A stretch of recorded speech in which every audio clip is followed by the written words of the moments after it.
पहला फेज हमने देखा एक क्रिएटिव फेज था, जब ऑर्गेनाइजेशन में बहुत एनर्जी होती है और सब साथ मिलके काम करते हैं। लेकिन जब ऑर्गेनाइजेशन थोड़ा बड़ा होने लगता है तो लीडरशिप क्राइसिस आती है। उसमें कौन क्या काम करना, कैसे डिवाइड करेगा, किसका क्या काम होगा, स्पेशलाइजेशन क्या होगा, ये नहीं पता चलता। इस लीडरशिप क्राइसिस से बाहर आने के लिए हम एक जनरल मैनेजर अपॉइंट करते हैं, जिसको पूरे बिजनेस की समझ है और जिसको ये भी समझ है कि हम इस काम को कैसे ऑर्गेनाइज कर सकते हैं, क्योंकि इस छोटे से ऑर्गेनाइजेशन में बहुत एनर्जी होती है। तो उस एनर्जी को चैनलाइज करने के लिए उस ऑर्गेनाइजेशन को पार्ट्स में डिवाइड किया जाता है। आप समझ सकते हैं वर्टिकल पार्ट्स होते हैं, जैसे मार्केटिंग फंक्शन हो गया, जैसे अकाउंट्स फंक्शन हो गया, एचआर फंक्शन हो गया, ऑपरेशंस फंक्शन हो गया।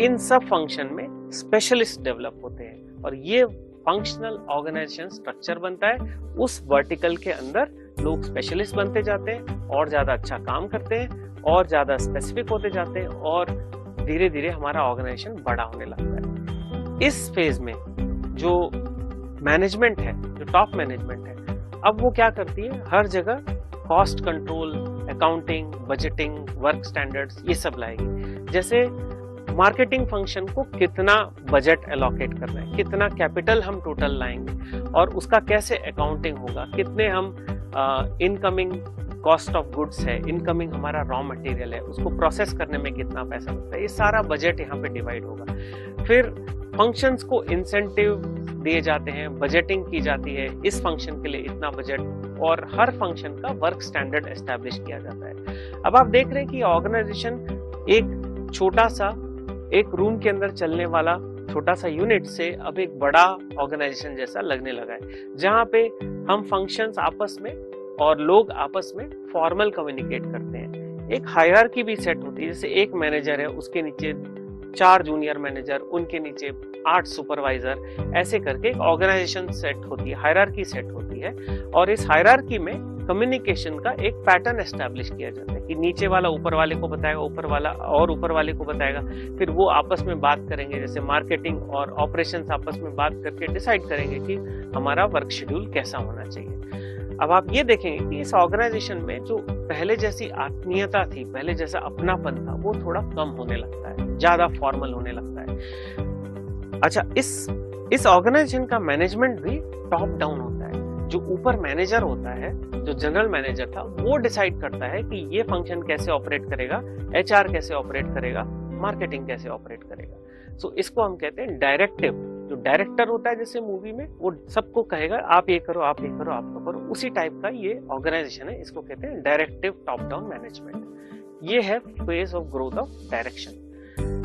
लेकिन जैसे जैसे और ऑर्गेनाइजेशन बड़ा होता जाता है तो ये फंक्शन और स्पेशलिस्ट होते जाएंगे। जैसे मार्केटिंग है, मार्केटिंग में गुजरात वाला, मार्केटिंग में सूरत, गुजरात में भी सूरत वाला। अब वो जानता है कि मेरा कस्टमर कैसा है, बड़ौदा वाला जानता है मेरा कस्टमर कैसा है, और राजकोट वाला जानता है मेरा कस्टमर कैसा है। अब ये सब जानते हैं कि हमारे कस्टमर के बारे में हमें सबसे ज्यादा पता है, लेकिन क्योंकि हमारे को डायरेक्शन ऊपर से आता है, इसलिए हम डिसीजंस ले नहीं पाते, अपना काम ठीक से कर नहीं पाते। सो यहाँ पे आती है एक क्राइसिस, जिसको कहते हैं क्राइसिस ऑफ ऑटोनॉमी। माने मैं खुद क्या करूं, मुझे क्यों कंट्रोल किया जाता है। क्योंकि जब कॉम्प्लेक्सिटी बढ़ जाती है, जैसे सूरत, बड़ौदा, राजकोट, ऐसे अलग अलग जगह के लोगों को हम मार्केट करते हैं। हर जगह की एक ज्योग्राफी होती है, एक कस्टमर बेस होता है, सब अलग टाइप के मार्केट्स हैं, बहुत ही कॉम्प्लेक्स है। भले हम बेच एक ही प्रोडक्ट रहे हैं, लेकिन बहुत कॉम्प्लेक्स हो जाता है। तो उसमें क्या होता है कि जो एक तो ऊपर वाला जो टॉप मैनेजमेंट है, वो पूरा सब कुछ एक साथ देख नहीं सकते, वो सबको एक साथ मॉनिटर नहीं कर सकते, और लोअर लेवल वाले को लगता है कि मुझे ज्यादा आता है तो भी मैं डिसीजन नहीं ले सकता, क्योंकि डिसीजन तो टॉप डाउन होता है। अब यहाँ पे एक क्राइसिस आती है, जिसको कहते हैं क्राइसिस ऑफ ऑटोनॉमी। नीचे वाला चाहता है मैं खुद काम करूं, ऊपर वाला चाहता है मैं कंट्रोल करूं, लेकिन मैं कंट्रोल कर नहीं पाता। और क्राइसिस के बाद एक सॉल्यूशन है, जिसको कहते हैं डेलीगेशन। उससे हम जाएंगे फेज 3 में। तो फेज 2 में हमने देखा कि डायरेक्टिव फेज था, जब डायरेक्टर सब कंट्रोल करता है, और क्राइसिस तब आता है जब नीचे वाले को लगता है कि मुझे ज्यादा आता है तो मुझे कंट्रोल नहीं करना चाहिए, मैं कंट्रोल क्यों हो रहा हूँ। वो है क्राइसिस ऑफ ऑटोनॉमी। अब क्राइसिस ऑफ ऑटोनॉमी से निकलने के लिए हम चलते हैं एक रास्ते पे जिसको कहते हैं डेलीगेशन। ये फेज 3 है।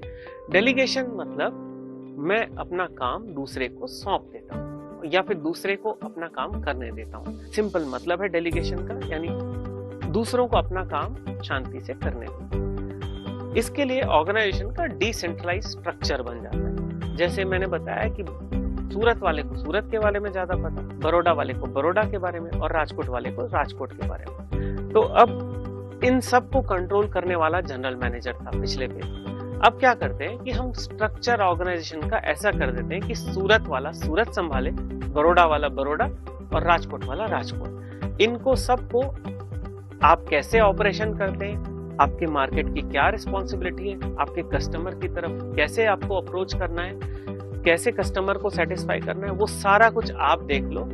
यानी बड़ौदा, सूरत, राजकोट अब 3 अलग अलग सेंटर्स बन गए और तीनों अपना प्रॉफिट लाके सेंटर को देंगे। सो बड़ौदा, राजकोट, सूरत 3 प्रॉफिट सेंटर्स हैं और इन सबको हम फाइनेंशियल इंसेंटिव दे देते हैं कि जैसे सपोज आप प्रॉफिट लेते हो, प्रॉफिट कमाते हो 100 रुपए, तो 30% आपका और मैं 5% रखूंगा उसमें से। इस तरह से ये ऑर्गेनाइजेशन डेलीगेशन डिसेंट्रलाइज्ड ऑर्गेनाइजेशन बन जाता है। अब इसमें टॉप मैनेजमेंट का रोल क्या?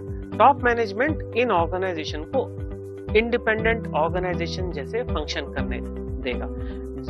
इंडिपेंडेंट मींस आप खुद ये काम डिसाइड कर सकते हो, खासकर ऑपरेशंस और मार्केटिंग। अब टॉप मैनेजमेंट इसमें एक्सेप्शन से मैनेज करते हैं, माने अगर कुछ गड़बड़ हुई तभी हम आएंगे, बाकी सारा डिसीजन आप देखिए। डिसीजन मेकिंग जो पूरे ऑर्गेनाइजेशन का है, तीनों का मिला के, वो पीरियोडिक रिव्यूज होंगे। जैसे 3 महीने में एक बार हम मिलेंगे और देखेंगे आपका काम कैसा चल रहा है, और 6 महीने में या साल में हम मिलेंगे और पीरियोडिक रिव्यू करके देखेंगे हर कुछ समय के बाद कि काम कैसा चल रहा है।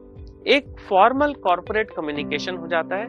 जैसे हम अहमदाबाद हेडक्वार्टर है, बड़ौदा, राजकोट, सूरत 3 सब यूनिट हैं जो अपना पैसा खुद कमा रहे हैं, अपने प्रॉफिट सेंटर्स हैं। अहमदाबाद से फॉर्मल कॉर्पोरेट कम्युनिकेशन आता है, वहां पे कॉर्पोरेट ऑफिस बन जाता है। बीच बीच में ये कॉर्पोरेट ऑफिस से कुछ फील्ड विजिट्स ऑर्गेनाइज की जाती हैं ताकि कम्युनिकेशन स्मूथ रहे। लेकिन इसके बाद भी क्राइसिस आएगा। अब तो ऑर्गेनाइजेशन बड़ा हो रहा है, ये तीन जो यूनिट्स थे अपने आप ग्रो कर रहे हैं, पर इसमें क्या होगा कि एक लेवल के बाद जो प्रॉस्पेरिटी है वो बढ़ती रहेगी एक लेवल तक। राजकोट, बड़ौदा, सूरत ये तीनों यूनिट्स अपने आप प्रॉस्पर हो रहे हैं, बढ़ रहे हैं। लेकिन टॉप मैनेजमेंट को जो अहमदाबाद में कॉर्पोरेट ऑफिस है उसे लगेगा कि अब ये तीनों इतने इंडिपेंडेंट हो गए हैं, इतने स्वतंत्र हो गए हैं कि इनके ऊपर हमारा कोई कंट्रोल नहीं है। जो मैनेजर भी है जो राजकोट, सूरत और बड़ौदा चला रहे हैं, वो मैनेजर इस अपने यूनिट को अपनी ऑर्गेनाइजेशन समझने लगते हैं, वो अपनी जागीर समझने लगते हैं। इसको कहते हैं पैरोकियल माइंडसेट हो जाता है कि ये मेरा ऑर्गेनाइजेशन है और मैं जैसा चलाऊंगा वैसा चलाऊंगा। और इन तीनों के बीच की आपस की दूरियां बढ़ने लगती हैं। मैनेजमेंट जो ऊपर मैनेजमेंट, टॉप मैनेजमेंट बैठा हुआ है अहमदाबाद में कॉर्पोरेट में, वो चाहता है मैं इसको कंट्रोल कर लूं, लेकिन क्योंकि ये लोग इतने स्पेशलाइज हैं और इनके मार्केट के बारे में इनकी नॉलेज सबसे ज्यादा है, इसीलिए वो कंट्रोल नहीं कर पाते और ये तीनों ऑर्गेनाइजेशन इंडिपेंडेंटली काम करने लगते हैं। ये अब क्या हो गया, एक अम्ब्रेला के अंदर 3 ऑर्गेनाइजेशन है और तीनों इंडिपेंडेंटली काम कर रहे हैं, तीनों का एक दूसरे के साथ कोई लेना देना नहीं।